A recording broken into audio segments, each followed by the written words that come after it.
World is your mirror. What do I mean by that phrase?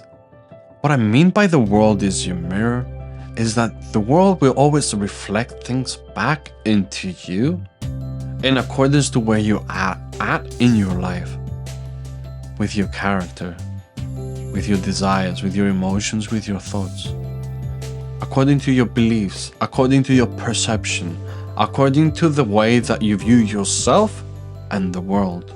Welcome, my friend, to another episode from Inside Treasures.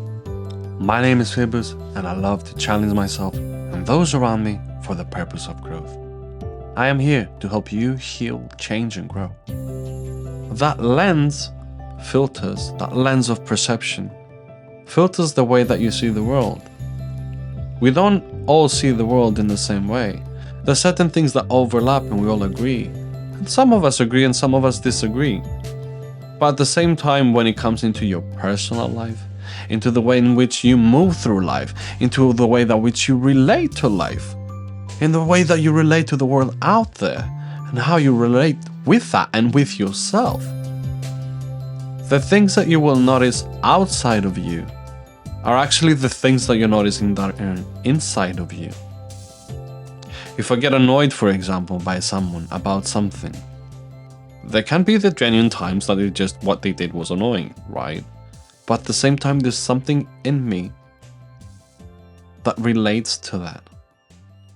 Whether that is an annoyance that I have about myself, or whether I do something that I'm annoyed by, or whether it's something that they did that I do. Always keep that in mind. The things that you observe, the things that you see in the world, and actually you keep flagging them, they keep pointing back to you.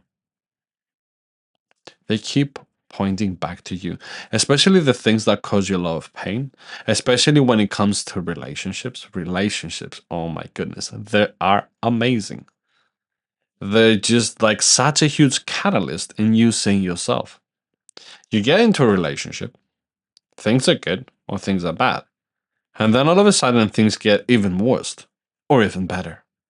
That it depends on where you're at. That depends on how you're working with yourself and how you're working with the other person. And of course, usually like meets like. So we get to attract, like attracts like.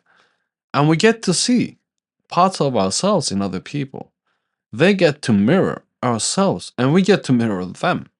And for that, we also have to be very careful because sometimes we start to play roles and mirror other people when it's not really who we are, when it's not really the way that we are in our lives. So a lot of this has to do with other people, with yourself, but also with the world. And what I find quite interesting is like with social media, with the news, always being in our faces, things are being bombarded and picked up. Things that are perhaps not inside us start to become things that are inside us. So we start to pay more attention into the war stories and the horror stories and the bad things that happen and who got mugged and this and that. I'm going to stop because I don't like that. But it's how it is, right? So then you start to obsess about this is how the world is. So the world out there is dictating you how to view the world. And of course, that is like programming ourselves over and over and over again to see and notice specific things. You see what you weren't, now all of a sudden you have become. And now you're something else that is not you. And you get to see things that you wouldn't before.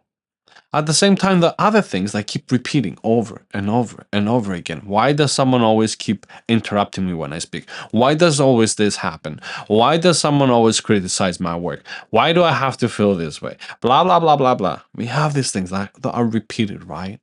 And the lessons that we can learn from. A quick announcement. I've been working behind the scenes for the past few months around a course called Finding Stillness. Finding Stillness is about helping you to create that space in your life, to create deeper connection, primarily with yourself, but then as a result with the people around you. It has to do with cultivating more self-love, more understanding, more acceptance towards yourself, your thoughts, your emotions. Finding stillness is something that I personally find it very important and crucial. If you're interested, go to my website, insidetreasures.com, and look for the course Finding Stillness.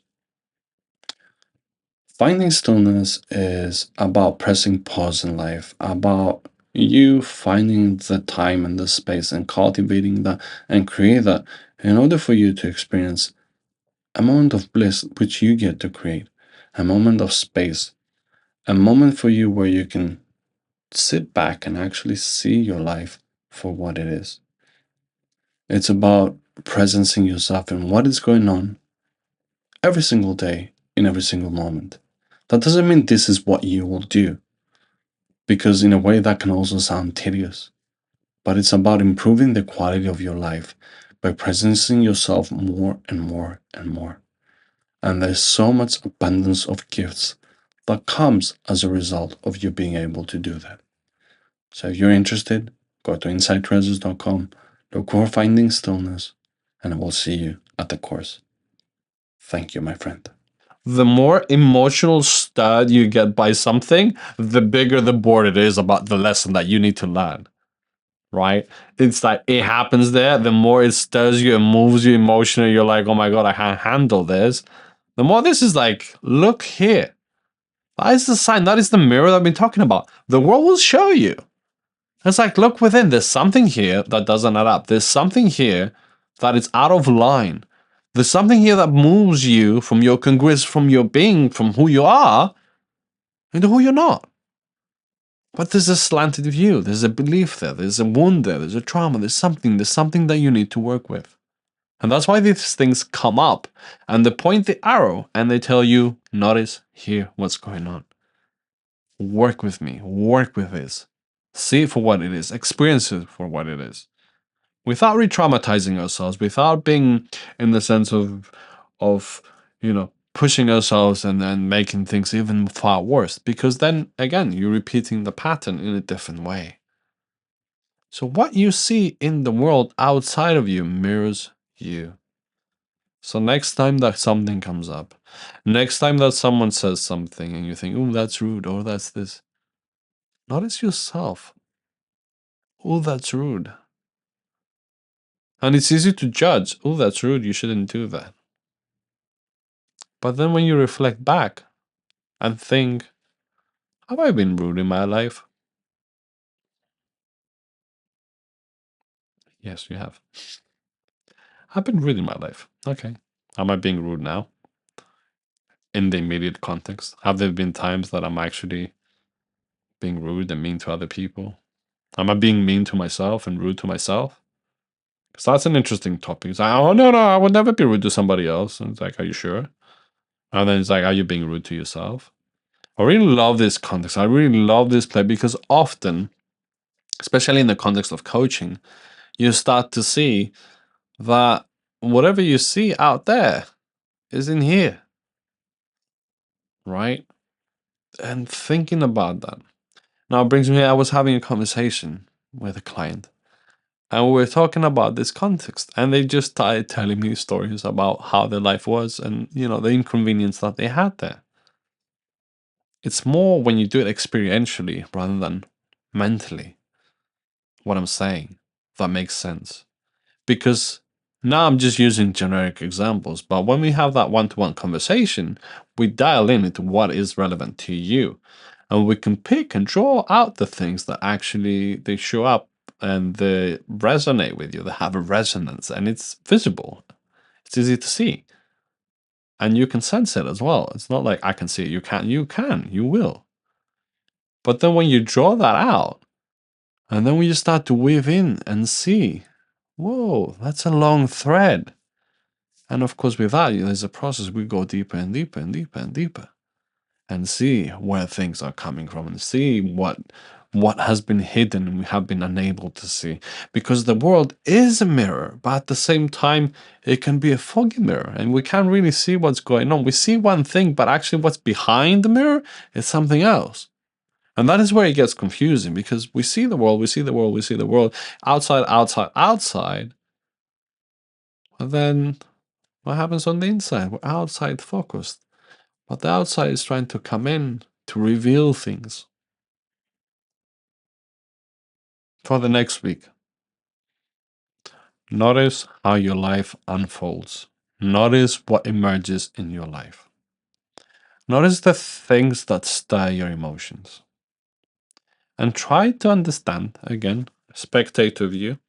We don't have to go crazy about this. Spectator view. What is this trying to tell me about me? What is there that's in me that I see outside of me? What is in resonance? There's something that resonates in me that is outside of me. And when the two meet, I can see it. I can see it because I co-vibrate. I resonate at the same frequency. If I change my radio station, it's outside of my awareness. It doesn't exist anymore. But there's a reason I'm tuned in. There's a reason the two overlap. They overlap because I co-vibrate in that. And I know you might have a question. Well, if I were to do that, does that mean that all the bad and evil in the world is going to go away? No, it won't. But it's how much in tune you are that. And what do you choose to be more in tune with? Do you want to be able to see the joy, the laughter, the happiness, the love in the world? Or do you want to see all the bad thing? And that doesn't mean like we be completely oblivious and unaware to what is going on. And then also how much of that actually is part of your life. That's a different story because like when I'm talking about news, for many people they watch the news, but actually what happens in the news is not actually part of their life. It's not part of their life. Because news spread and they go everywhere. And I hear something about that happens in Greece. My heart feels for that. I know that it happened. But in a direct way, it has nothing to do with my life. So I don't need it as part of my mirroring. It doesn't mirror anything about me. To choose intentionally and see the things that are being pressed and impressed on you so you can start moving in a certain direction, whether that is fear, anxiety, stress, all these things that get created. And then also, like, you notice the good, you notice the bad. The good things, again, it's a mirror of you. What's inside of me? Again, the good things as well, right? Like, what's inside me that allows me to see the joy in children and the happiness in my wife? What's inside me that allows me to see the magnificence in you? Magnificence in me, love in me. I see love because I am love and I can feel love in me. And when it comes to love, the only way to perceive love is not to receive it.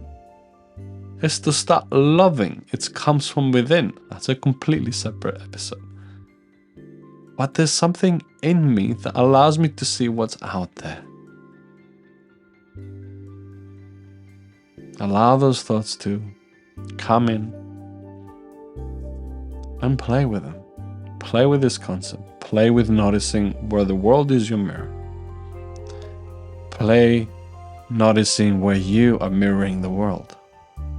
Because it's a coin. We mirror the world mirrors us. Particularly when it comes to relationships.